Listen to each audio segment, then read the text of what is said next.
ពុកម៉ែបងប្អូនទាំងអស់គ្នាពួកយើងទាំងអស់គ្នាដែលជាប្រជាពលរដ្ឋស្មោះត្រង់ម្នាក់សុទ្ធតែស្អប់នៅការរំលោភបំពានការរំលោភសិទ្ធិមនុស្សការឈ្លានពានការរំលោភដីធ្លីនិងភាពអយុត្តិធម៌សង្គមនានាមែនទេហើយអ្នកទាំងអស់គ្នាពិតជាឆ្ងល់ហើយចង់ដឹងថាត្រូវធ្វើយ៉ាងម៉េចហើយស្វែងរកវិធីណាដើម្បីទាមទារនៅយុត្តិធម៌បើរាល់ការរំលោភនានាទាំងនោះមានរឿងខ្លះករណីខ្លះគឺកើតឡើងដោយសារការរំលោភបំពានរបស់អ្នកមានឥទ្ធិពលអ្នកមានអំណាចខលខូចមួយចំនួនដែលបំពានមកលើពួកយើងដែលជាប្រជាពលរដ្ឋហើយនៅក្នុងចំណុចនេះខ្ញុំសូមបញ្ជាក់ថាពួកយើង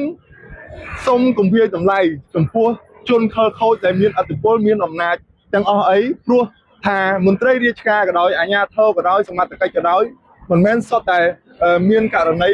ជាជនខូចខលរំលោភបំពានរំលោភសិទ្ធិរំលោភអំណាចនោះទេមានច្រើនណាស់មន្ត្រីរាជការសមត្ថកិច្ចដែលពួកគាត់មានមនសិការៈពួកគាត់គោរពច្បាប់ពួកគាត់ដែលជាមន្ត្រីអាជ្ញាធរសមត្ថកិច្ចល្អអញ្ចឹងនៅក្នុងវីដេអូនេះខ្ញុំបាទនឹងបង្ហាញនៅវិធីសាស្ត្រស្របច្បាប់ដែលមានចែងនៅក្នុងរដ្ឋធម្មនុញ្ញនៃកម្ពុជាមាត្រា39ដែលជាដំណោះស្រាយចំពោះ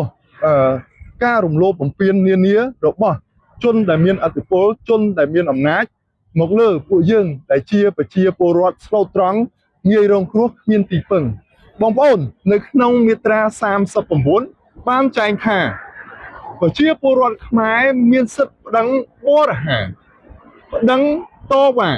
ទាមទារសំណងជួសជុលប្តឹងរដ្ឋបាលបងប្អូនបណ្ដឹងទាំងប្រមាណនេះមានន័យថាម៉េចខ្ញុំនឹងបកស្រាយប្រាប់បងប្អូននៅពេលបន្តទៀតបាទប្រជាពលរដ្ឋខ្មែរមានសិទ្ធិប្តឹងនៅបណ្ដឹងទាំងនេះនៅពេលដែលអង្គការរដ្ឋអង្គការសង្គមស៊ីវិលនិងបុគ្គលិកនៃអង្គការទាំងនោះប្រព្រឹត្តនៅរាល់អំពើខុសច្បាប់នានាមកលើពួកយើងប្រជាពលរដ្ឋមានន័យថាក្នុងនាមយើងជាប្រជាពលរដ្ឋខ្មែរគ្រប់រូបរស់នៅប្រទេសកម្ពុជាពួកយើង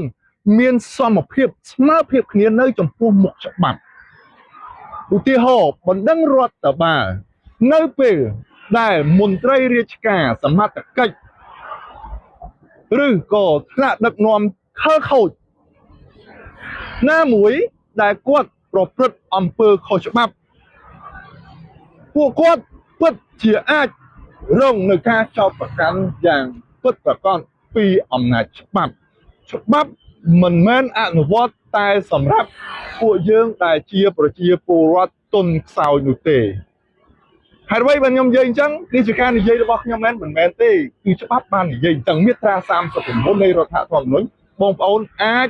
ចូលទៅមើលបានហើយបញ្ជាក់ច្បាស់ពីលើនោះទៀតមាត្រា39នៃរដ្ឋធម្មនុញ្ញបានចែងថាដំណោះស្រាយនៃបណ្ដឹងទាំងនោះសំដៅទៅលើបណ្ដឹងតវ៉ាបណ្ដឹងបរិហាបណ្ដឹងទាមទារសំណងជួសជុលនិងបណ្ដឹងរដ្ឋបាលនោះគឺជាសមត្ថកិច្ចអ្នកស្វែងរកដំណោះស្រាយគឺជាអំណាចតុលាការវីដេអូនេះខ្ញុំបញ្ជាក់ខ្លះឲ្យបងប្អូនបានយល់បានដឹងនៅអត្ថន័យនៅក្នុងមាត្រានេះថាវាសំខាន់ប៉ុណ្ណាពេលដែលបងប្អូនស្គាល់នៅមាត្រានេះហើយការចែងនៅមាត្រា39នៃរដ្ឋធម្មនុញ្ញនេះហើយសូមបងប្អូនឈប់អារម្មណ៍ថានៅថ្ងៃណាមួយពេលវេលាណាមួយកន្លែងណាមួយដែលមានការរំលោភបំពានកេងប្រវ័ញ្ចរំលោភសិទ្ធិរំលោភលំនៅឋានរំលោភដីធ្លីក៏ដោយឲ្យតែជាអំពើខុសច្បាប់អ្នកណាក៏ដោយជនខលខូចណាក៏ដោយគឺពិតជាមានដំណោះស្រាយតាមផ្លូវច្បាប់តាមរយៈការដែលបងប្អូនក្លាហានប្តឹងដោយផ្សារភ្ជាប់ជាមួយនឹងសាក្សីនិងភស្តុតាងហើយដាក់ពាក្យបណ្ដឹងទៅស្ថាប័នយុត្ថាធិការចាប់ផ្ដើមពីសាលាដំបងរាជធានីខេត្តនីមួយបងប្អូនអ្វីដែលខ្ញុំនិយាយគឺមានចែងនៅក្នុងច្បាប់មាត្រា